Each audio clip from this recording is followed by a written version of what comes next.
African heritage, think about Africa, they're ashamed of being from Africa because of the lies that have been spread for years. So when I came here and I was hearing some of the things, seeing the Tarzan movies and seeing some of the images that were being shown, some of these images could be realistic because they have like war-torn areas, they have wars, and when there's war, there's going to be poverty, and they show those kind of images, and that's what they spread about Nigeria and the rest of Africa. So when I came here and I started to see that, I said, no, that's different from my story. I come from a line of polished people. We live in metropolitan cities. We have everything that they have here. We have cars, we have drivers, we have people that live so well. So why don't I tell this story from this viewpoint of this beautiful young girl? My heroine, Adora Amadi, she actually comes from a very wealthy family. Her father is a very successful surgeon, and she lives in a wealthy lifestyle. Her family lives well, and she comes from a very close-knit family. And there's a lot of love, in that family, love in the family. This story, is it fictional or is it true? Yes, it is fiction. It is? All fiction. I thought maybe it was about you. That's what people ask me. But, we know that fiction sometimes mirrors reality. So a lot of the depiction in the story is extremely realistic. It's richly layered. It shows a lot of the Nigerian. It's a very lively, colorful story full of the lives of interaction of people. It has a lot of layers of activity, of reality. It shows a lot of Nigeria. It shows the good, the bad, the ugly. It shows the glitz, the glam. It shows, like the underbelly of the political system. Because we've all read about the corrupt political system. I really made it as realistic as possible. Because, we have the Nollywood movies. We all know about the Nollywood movies. They're so glamorous and beautiful and all that. But they are great because they're telling our story. But also sometimes they can be a bit unrealistic. So I wanted to counterbalance that with realism coming from this story. Now, I wanted to ask you something as a woman. Yes. Because I know where you're from is a lot of family-oriented. Yes, it is. Coming to this country, the United States of America, tell me what has been one of your greatest challenges as a woman? Coming to the United States of America as a woman, there's, as a black woman, there's a lot of challenges making it to the top of your field, because as a black woman, there's always that. But I believe, for me, that there's no challenge that I cannot overcome. I don't believe in challenges, I believe in overcoming it. When there's an obstacle in front of me, what do? I use that obstacle as a stepping stone. I don't believe in a mountain in front of me. When there's a mountain, I believe that it's an opportunity for me to climb higher. So I just use it to climb higher. And my life, because I work for the Human Resources Administration, I've managed to rise to a very high level position, even in what I do. I manage a lot of people, and it's because I work very hard and because I don't allow anything to get in my way. Thank you. What do you do for 9 to 5? 9 to 5, I work for the Human Resources Administration. Very boring, but it's really, I love the job because it involves helping people. I manage a lot of people in different units in Brooklyn, Queens, and Staten Island. And I manage their day-to-day activities. I monitor what they do. And mostly people who apply for public assistance and they run into problem. Their cases get closed or something goes wrong with their case. We are the people that they can come to and tell the story, and we can try to make it right because we're a go-between between the center and the clients, and we try to rectify the problem, have their cases reopened and taken care of. So I feel good because we actually do help people. It's social services. No, that's wonderful. That's really great. And also I wanted to find out from you, today life has changed. We did a little talking on the phone earlier today, and you said that your family structure was very powerful. Yes. Can you go into that a little bit more? Wow. If I start telling you about my family, I come from a very strong, powerful family. My father is a patriarch of my family. My father really did a lot for me. My mom died very young. That reflected somewhat in the story of my heroine. My mom died at a very young age. But my father, he struggled. He held the family together. He raised the kids. He never went to any other women. Most people that I know of, when their wives die, they have another woman in the wings waiting to come in. But my father did not do that. He waited till all his kids grew up, then he remarried. But he put me through college here, and I didn't have to struggle like most people did. Yes, he was sending me money, and he took care of me. So I feel very grateful. I feel privileged because I didn't have to go through some of the struggle that some of my peers went through. So I come from a very strong family. Now, who do you idolize? Who's your heroes that you name, like 3 people where you would say inspired you?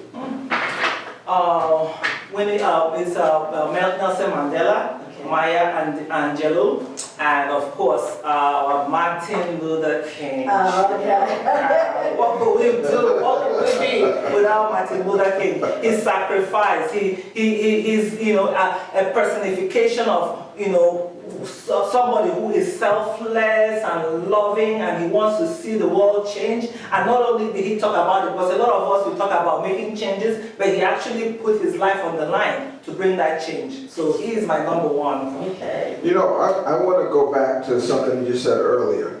And you said that you wrote this book because you wanted to have people know about Nigeria and what it is, and Africa in general. Yes. And I know that we in this country have many misconceptions about Africa. And I know that one of the things I was shocked at when I visited Africa was that I was expecting to see jungle and all of this.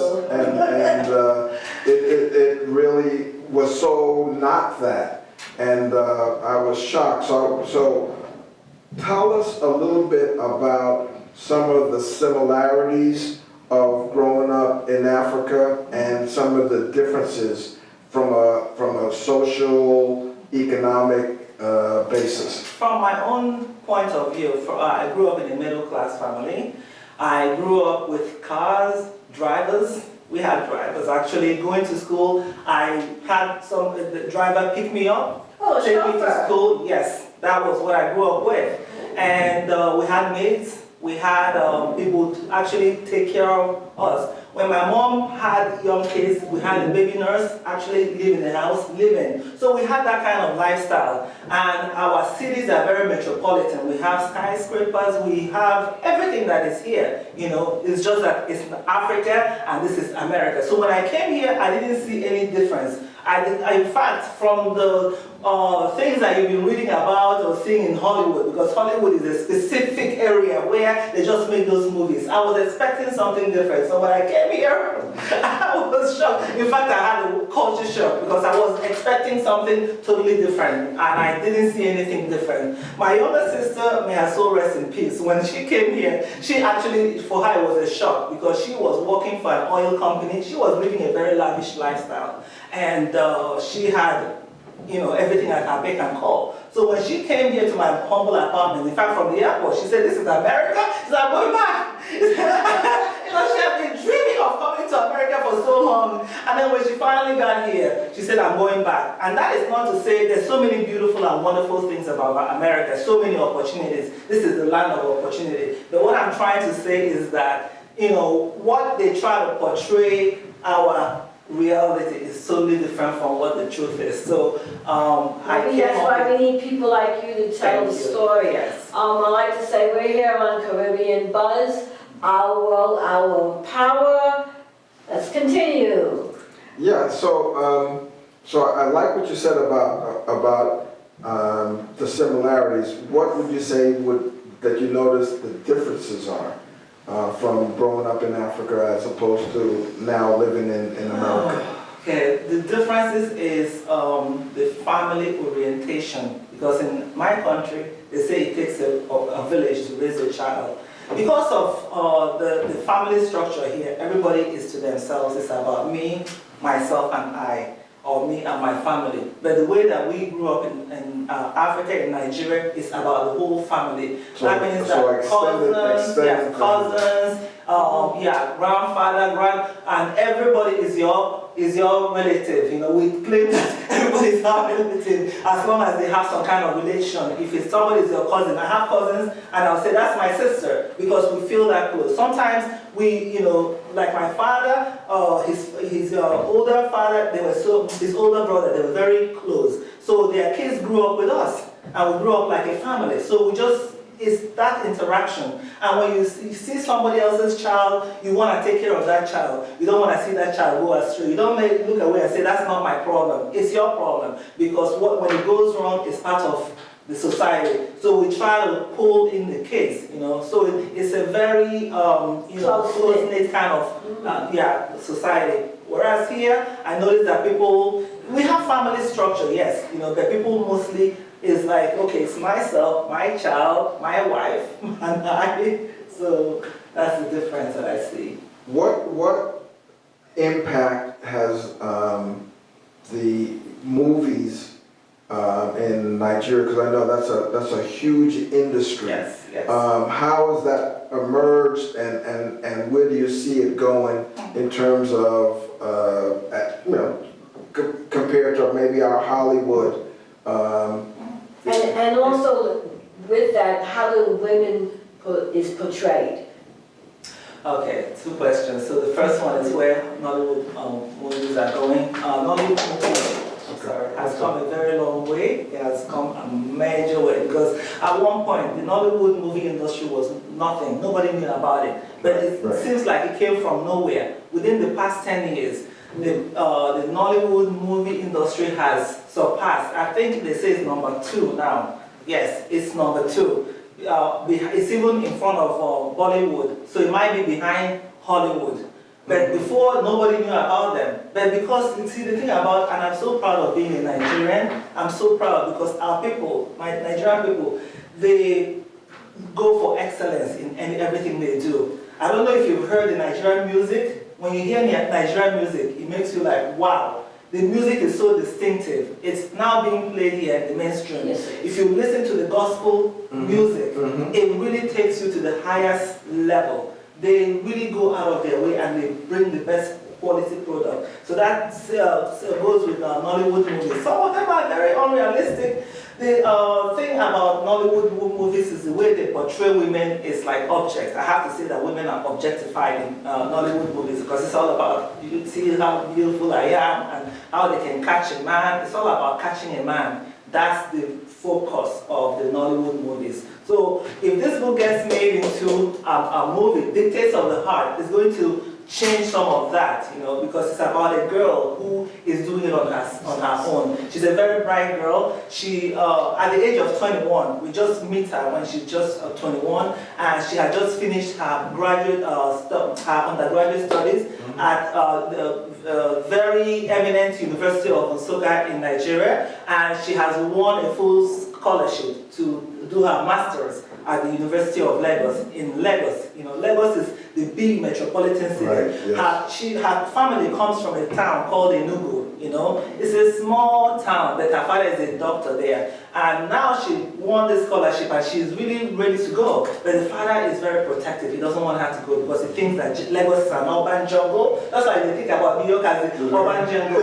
New York is the melting pot of the whole world. Lagos is the melting pot of Nigeria because of all kinds of people from different cultural backgrounds, people from the United States, from India, from all over the world, and different parts of Nigeria. That's where they come and they stay and they settle and they, you know, they live. So there's so many things going on there, and the father, especially in the wake of losing his wife, you know, that's his only daughter, and she's very young. He's very protective. He doesn't want her to go. So she had to fight, to stand up for her rights, and eventually the father let her go, and then that's where the drama starts. And this is book 1.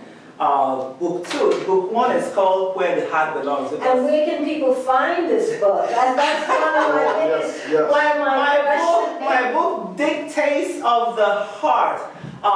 It can be found on Amazon. Amazon, for now, it's available on Amazon Kindle ebooks. The actual hard copy, that is the paperback and the hardcover, should be available in the next 3 weeks. We're projecting that, you know. Well, that also on Amazon? It's on Amazon, yes. But Okay. if you go to Amazon and you type Nigerian novels, Dictates of the Heart has ranked #1. I just came up this book just got published, but it's ranking #1 and it's all 5 stars. So far, all the reviewers have given it 5 stars. So it's a very positive book. So it feels great when you work very hard to do something good and people are, reacting positively to it.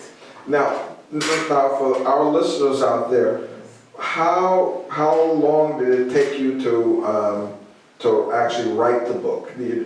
To set it up, you've got to do scripts, you've got to do layout of the chapters, you've got to do character, Because this book is a saga, it has over up to 700 pages, so that's why it's subdivided into 3 parts. It took me years to write it, but because I was really, really dedicated to this, I was really focused to this, I did it. It was not easy.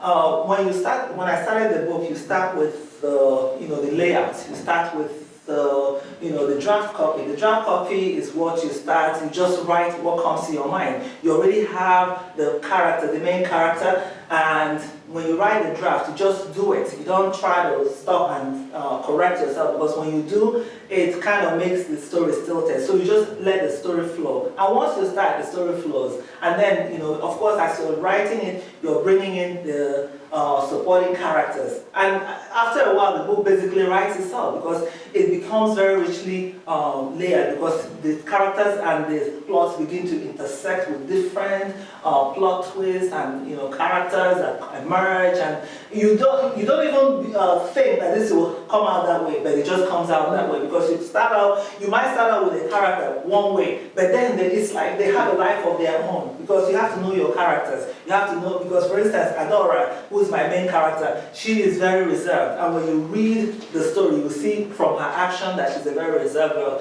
She actually meets, when she gets to Lagos, she becomes friends with a girl called Monica, who is extremely flamboyant. The girl wants to be a movie star and a model. And so even though they're opposites in character, but they become very good friends, and they kind of counterbalance each other. So you have to know your characters. There's so many other supporting characters in this book. I know the book is fictional, yes. But how close is the main character to you? Okay, well, I kind of pulled something from... I knew it. I pulled something from, because the girl is reserved. I have that kind of reserved character about myself. Also, she lost her mother at a very young age, and when I wrote about her mother and the emotions that she felt, I pulled the emotion from my mother, from losing my mother, the kind of emotions that I felt losing my mom at such a young age. So it was easy for me to bring that and pull that into the story. Great. Now, where do you see yourself in the next 5 years? What do you want to accomplish from this book? Where do you see? You see a movie? Do you see other books? Yes, because exactly, this book is already a series. So this is book 1. Book 1 is where the heart belongs. Book 2, which is not available, but it will be available very soon, is called A Three-Way Street Called Love. Yes. I like that one. We won't go into that,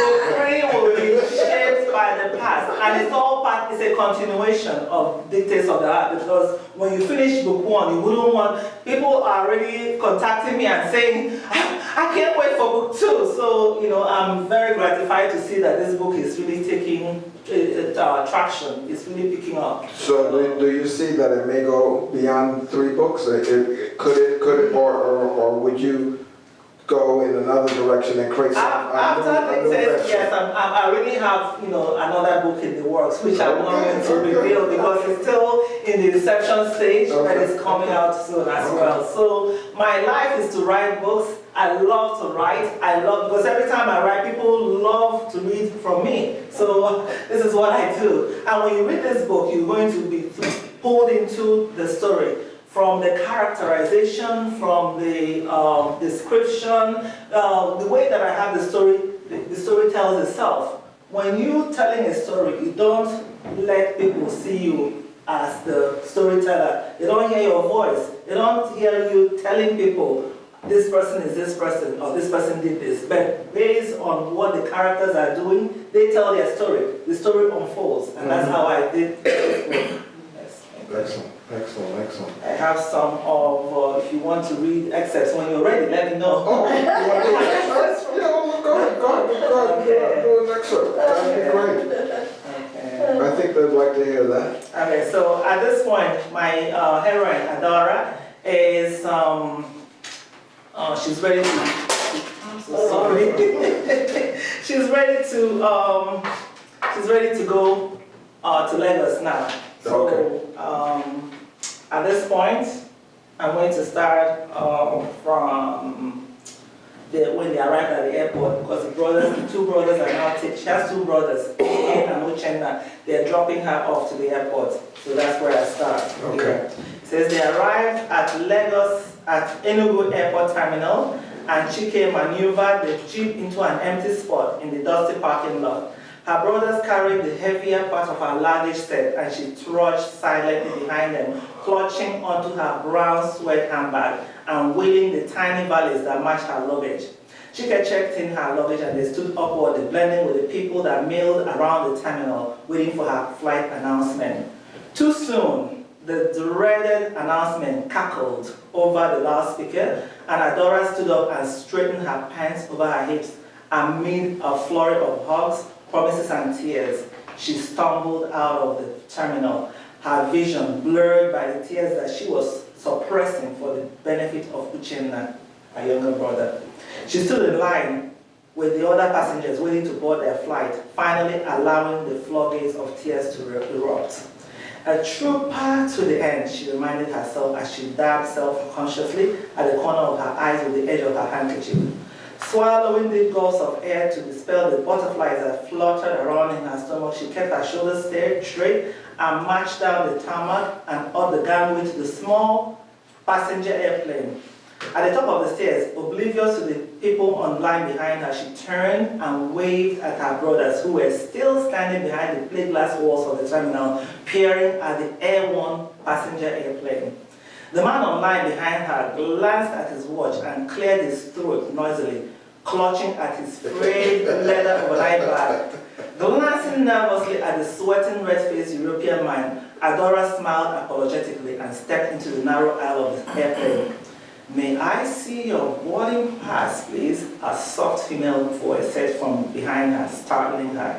She blinked as she tried to regain her composure and looked up at the smiling face of a pretty flight attendant in a smartly tailored navy blue suit uniform that hugged her petite curves. Numbly, Adora fumbled around in her suede handbag until she found the stub and held it out stiffly at the attendant. "This way, please," the flight attendant said cheerfully, leading Adora down the narrow aisle until they located her seat, which was by the window. A marble-sized woman, resplendent in a light green kaftan, sat on the aisle seat, snoring softly through her slightly open mouth, next to a dark-skinned girl of about 23, whose legs seemed to go on forever, in a skimpy white mini dress and matching sandals. The girl was attempting to read a paperback novel, and as Adora leaned towards them, she lifted her eyes from her book and glanced at the sleeping woman and shrugged, almost apologetically. Adora cleared her throat softly, startling the sleeping woman whose eyes flew open. She looked dazed for a moment and then made room for Adora, who squeezed past her ample form and the long legs of the young girl in the middle seat.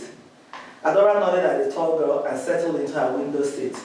The girl in the middle seat nodded acknowledgement, and her eyes wandered to the sleeping woman next to her, who rested her head on the plush headdress and resumed her soft snoring, her mouth gaping open. Adora settled on her seat by the window and stared out the tiny airplane window at the busy terminal. It was bustling with people, but it looked lonely without her brothers. Her eyes searched frantically among the throng of people until she finally located them, standing a distance from the crowd, staring forlornly at the plane. She tore her eyes away from them, knowing that they could not see her through the plane window from that distance. All right now, sorry to interrupt you, that sounds so wonderful. Yes, We have to take a break.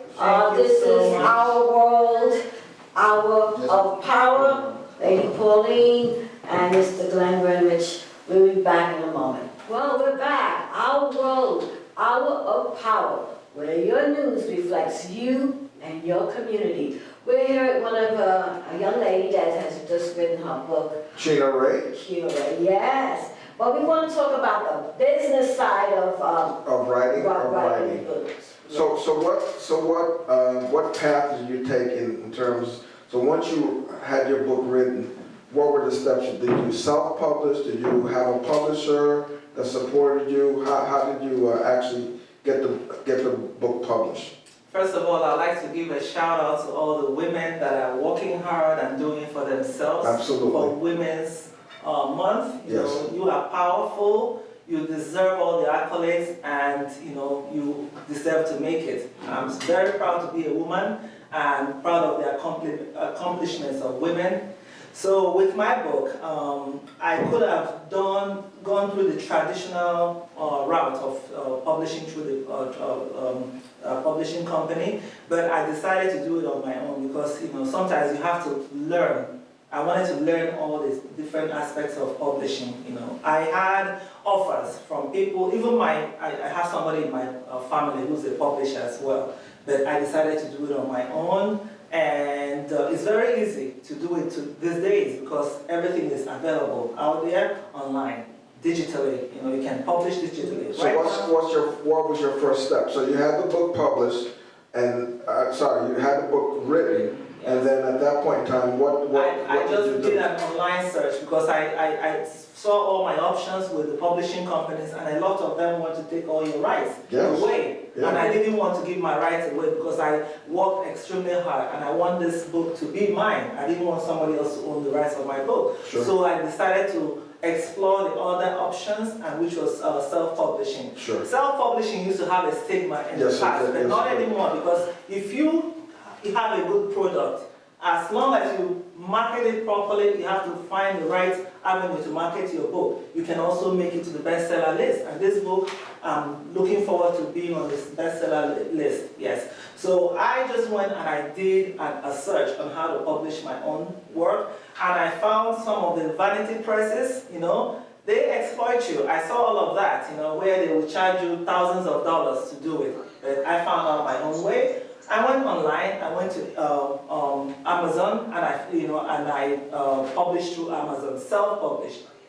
Created my own publishing company, and they have a link called the KDP Publishing on Amazon, where you actually go in and you link your book, and it will become available, and that's all it takes. And then Amazon is such a big marketplace. Now, do they? Because I know one of the issues around publishing a book is formatting it to the Kindle and the different devices. So you've got hard copy, you've got Kindle, you've got other electronic devices that are come in different formats. Yes. How do you navigate that process? I will have to say that I learned the hard way, because when you haven't done something before, there's no manual for you. You are your own manual, so you learn as you go along. So with Amazon, I decided to self-publish through Kindle. Before you can publish through Kindle, there's a program that you have to download into your computer, and it's called the KPF.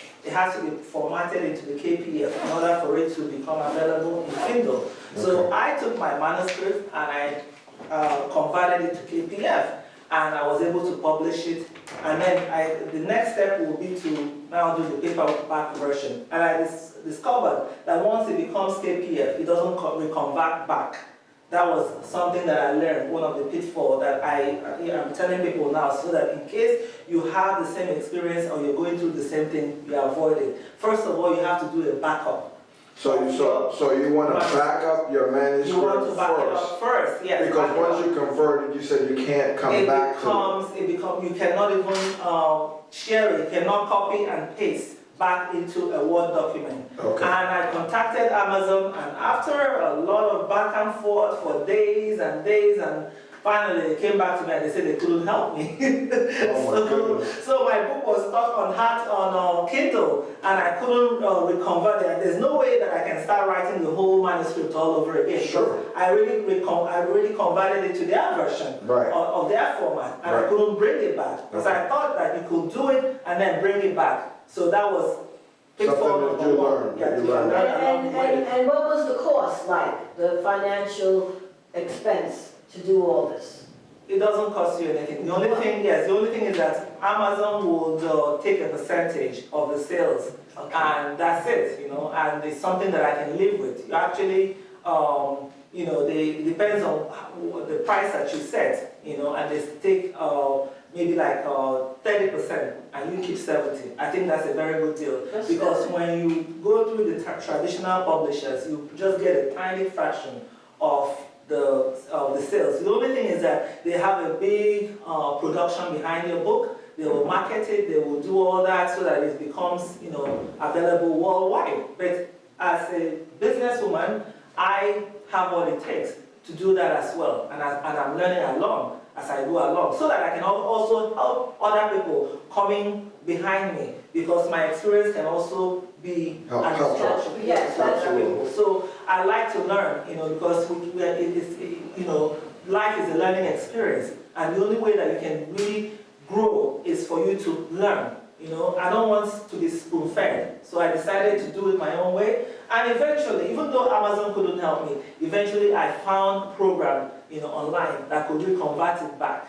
But when they reconverted it back, it created because it's not compatible. It's not so exact, the yeah. format is not the same. So I find a lot of truncation. It truncated the book, and it created a lot of gaps and lines and things that are not supposed to be there. So you just have to go through the whole thing and remove it. So that's why it's taking me a little while to get myself back into the stream where I can get the hard copy. But I think I'm nearing the end of that process. So you have found it to be a positive time. Extremely. So- I learned so much. Let me ask you about marketing. So, because of course marketing is one of the key things. So Amazon did some marketing for you specifically in their market, however they do. Have you considered other ways of marketing and or selling and publishing your book outside of Amazon? I'm open to it. Right now, I'm working on developing my own website where my book will be available on my website. And once my book becomes available in hard copy, I can have it available in libraries. I'll shop Barnes and Noble. So all the outlets should be able to carry it. And also, a lot of people are asking, because this book was written from the Nigerian perspective. A lot of people in Nigeria, they already know a little bit about the book and some of the excerpts that I've shared, and they are so hungry to read this book. But unfortunately, Amazon doesn't make it available, Kindle, in Nigeria, because of some kind of sales restriction. It's some kind of countrywide thing. So it's not available, but I will do it myself. So I'm working on making it available, because if Amazon can make it available, then I'll make it available through my website. Yes, so that's what I'm working on. That I'm glad that you said that, because as an entrepreneur and as people of color, we have to develop our own outlets in terms of how we market and develop the products that we're working on. And so I'm happy to hear that you're not going to be stopped by the restriction that Amazon has in Nigeria, and that you're looking for other ways to do it. For our listeners, I just wanted to understand to acknowledge you for a couple things. I want to acknowledge you firstly for taking the challenge and going through this process of learning how to do self-publishing.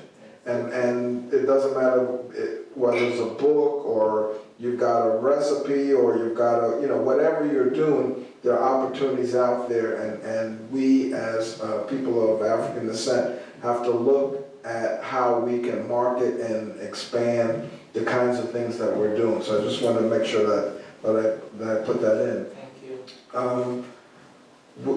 Where else do you see in the world, and I love this conversation because you're not restricted to any particular one audience.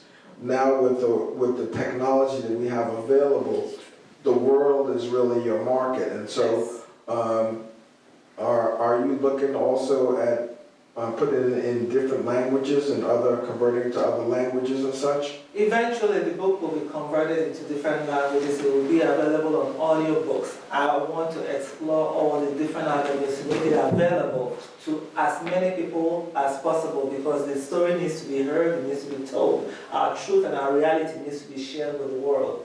Yeah, and that's the other thing that I really appreciate about your story, is that you're including and giving people a real live aspect of what it is to live in Africa, to be an African, and to dispel some of the myths that we have certainly here in the United States, but people have around the world about what Africa is, because Africa is such a rich resource, and unfortunately it's been exploited more than is shared, and you have an opportunity to put some shine on that, and to really have us know what it really is to be from Africa and what African life is. Now, how can people contact you?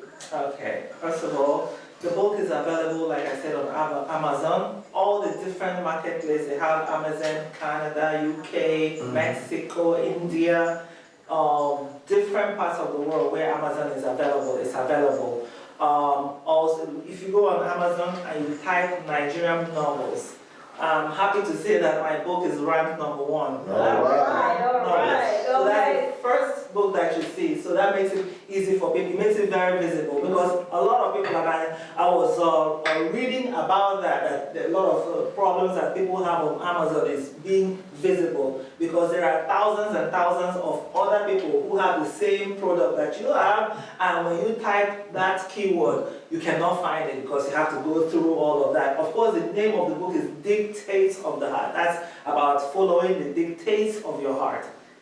So you can also find it that way by typing the word Dictates of the Heart. But when you type the word Nigerian novels, it's much easier. The first book that pops up is Dictates of the Heart, Chinyere Obinna, Onwuckekwa, Where the Heart Belongs. So that's one way of finding it. Eventually, I'm working on a website where it's also going to be available. I have a Facebook page dedicated to Dictates of the Heart. If you go to Facebook and you type Dictates of the Heart, I just started this, because I'm still walking through all the different ways that I can make this book visible. So it's available on Dictates, but you have to follow the link straight to Amazon because it gives you links there. I'm also available on Instagram. Instagram is NNA-OBI, Obi. That's another way of finding Dictates of the Heart. But very soon it's going to be available all over. Oh, that's wonderful. I like to hear. I love hearing positive stories. Glenn, tell everybody how they can reach you if they need to reach you. Oh, at the Sutphin Boulevard bid. So you can reach me at my website, which is Sutphin, SUTPHIN, BLVDBID.org. So that's my website. My office number is 718-291-2110. And we're here at Caribbean Buzz Radio and TV. Oh, yeah. And you're here with Lady Pauline. Our world, our power, our... Thank you all for listening to us. See you all next Saturday from 5 to 7. Our world, our power. Thank you. Thank you so much for being on our show. Thank you so very much. I appreciate it.